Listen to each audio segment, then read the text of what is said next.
Alrighty then. My name's Kara-Leah and I've been living with activated Kundalini, or I've been awake to Kundalini since 2000, at 25 years. The purification process aspect of this, which is the devouring, digesting, and dissolving of karma, trauma, unresolved emotional experiences from the past, samskara, belief systems, vikalpa, was at times relentless, was at times felt like hell, was really freaking challenging. At times it brought me to my knees. I have lived through it all. And through that, I've found and discovered ways in which to lean in and skillfully work with what's arising in the purification process. And along the way, one of the things I discovered is that it is critical to hone your discernment, right? Because there is so much bullshit out there in Kundalini Awakening land because people just don't know what they don't know. And I was the same. And no doubt I will look back in a year or 5 years and 10 years and be like, oh, look how blind I was then. Look what I didn't know then. Look what I was unaware of then, right? And so, what I suggest is that when you are looking for insight, understanding on Kundalini Awakening, as much as possible, go to the source. And what I mean by that is go as directly to the real source of this. So if you're looking in the tantric lineages or in the yogic lineages, it is finding people like Joan Harrigan. This is one of her books, Kundalini Vidya.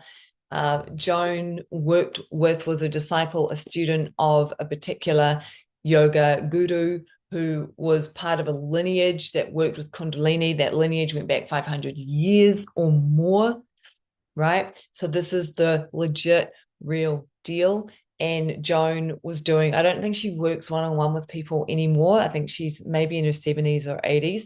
She has written 2 books, which are an absolute wealth of legit, genuine, accurate information, right? So going to the source when it comes to this is critical.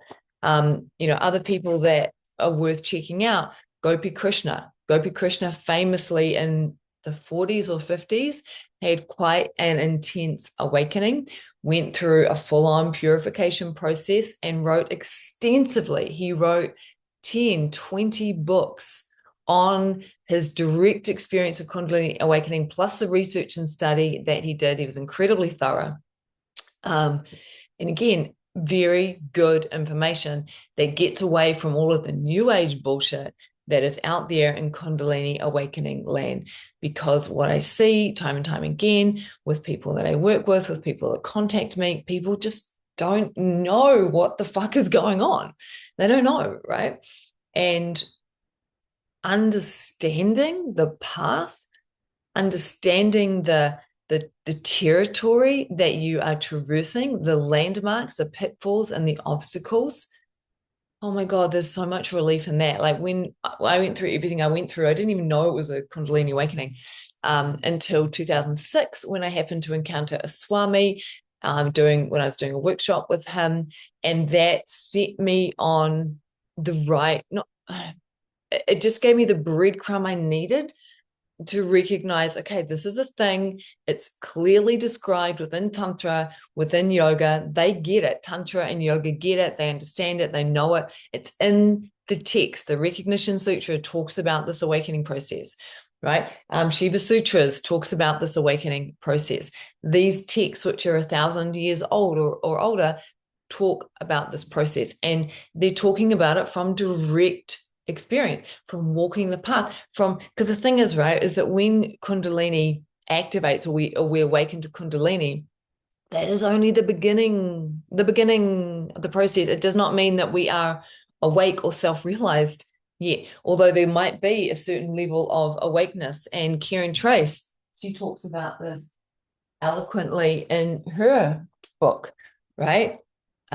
Tools for Sanity. Tools for Sanity. Now, Karen is not a yogi. She was not practicing at all, and she went through this big awakening. And she was fortunate that she had a friend who had also gone through something similar that was able to support her. And she has found her own way right? So again, when I talk about going to the source, it doesn't mean only going to yogic and tantric things. It's about going to people who have successfully integrated fully that awakening and have a level of self-realization. Because awakening to Kundalini, which is awakening to the energy, and self-realization, knowing yourself as awareness, knowing yourself as that, they don't necessarily go together. A lot of people awaken to Kundalini, and I see this time and time again with the emails I get sent, the people I work with, but there's not a level of self-realization there yet. But the awakening to Kundalini is the invitation to begin to dissolve the conditioning, dissolve the karmic patterns, dissolve the trauma, etc., in order to support the self-realization, right? And when self-realization is unfolding, it doesn't mean that all of that stuff has yet dissolved. It can still be going on. Like, so there is a level of self-realization here, and there's still dissolving of stuff. I still get caught in patterns. There's still conditioning that comes in, and it's a very humbling experience for me, particularly because I have been online for the last 20 years. And this humbling experience is that I will reread something or rewatch something and be like, I was really full of shit then. Oh, yeah, I was full of shit then. Oh, yeah, that was me in conditioned mind. Oh, yeah, that was my bullshit. Oh, yeah, that was conditioning. That was conditioning. That was conditioning. And, you know, in some ways it's like, yeah, I eat shit there. I'm like, oh, yeah, there it is. Oh, yeah, there it is. Whoop, whoop, there it is. And that's just part of the process. For whatever reason, this particular incarnation has chosen, and maybe that in itself is a trauma response, has chosen to step forward. And I've written explicitly, I've spoken explicitly, I've shared explicitly and very vulnerably about my own experience. And it's humbling as fuck. It's really, really humbling. And that's another thing on the journey. If you're not seeing how you're full of shit yesterday, last week, last month, last year, you're stuck. You're fucking stuck. Jed McKenna, another very good teacher. I would highly recommend his books. I don't have them to show you. They're in New Zealand. Um, oh, Spiritual Enlightenment, the damnedest thing. Jed McKenna. He talks about this. He talks about the fact that further, if you think you've arrived somewhere, further, and recognizing that you just keep seeing through the bullshit in the past. Another teacher that I'd recommend who's very, very, very clear, Anna Brown, incredible, very clear. So the point of this video, right, is be very discerning about your sources of information when it comes to Kundalini awakening. Very discerning. Go as close to the source as possible. And that means find people who have actually experienced deeply and studied and integrated and have a level of self-realization. If there's no self-realization, leave it behind. Don't even go there. Why would you go there? Just someone all caught up in conditioning and patterns. Don't even. And go to the texts again as close to source as possible. I mean, you may not be the kind of person who's even interested in the Recognition Sutras or Shiva Sutras. Totally fine. Even Joan Harrigan's books. There's another one she's written that's easier to read than this one, Kundalini Vidya. It's quite dense. The other one has 20 stories though of people going through Kundalini Awakening, which can be very useful to read. The feedback I've recommended to some of my students, and the feedback I get is, when I read those stories, it helps me realize I'm not crazy. It helps me realize I'm not alone. Because when there is that awakening to Kundalini, all kinds of weird, what appears to be weird through the lens of normality, what appears to be normal, right? Everything is relative, right? From my perspective, it's not weird anymore. It's just the phenomena that arises. What happens in the physical body, what happens in the nervous system, what happens in the energy body, what happens in the mental, emotional body. All of it, seen through the lens of Kundalini, is normal. When people are like, is this normal? I'm like, yeah, it's all normal. It's all freaking normal. But they're like, it's so weird. It's so weird. I'm like, well, it's only weird from where you're looking. And that's a big part of this, right? Is that we begin to change. Like, the awakening process means that where we're looking from, what we're looking from changes.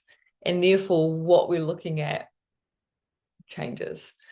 So go to the source, peeps. Go to the source. I might just drop a few more things down below. Christopher Wallace, very clear teacher that, I mean, he's got his own shit, right? His own stuff. That's a whole nother thing, right? About discernment of teachers is don't pedestal any teacher ever, right? Recognize that there's always personality aspect stuff that can still come up. Karen Trace speaks very eloquently about this in Tools for Sanity, about the way that there can be high levels of self-realization and still karmic patterns playing out that can be harming other people, right? So this discernment on the path. I know it's confusing. It's a wild, wild west out there in Kundalini Awakening land. It's a wild, wild west. Ah, all right. How do I want to close for the benefit of all?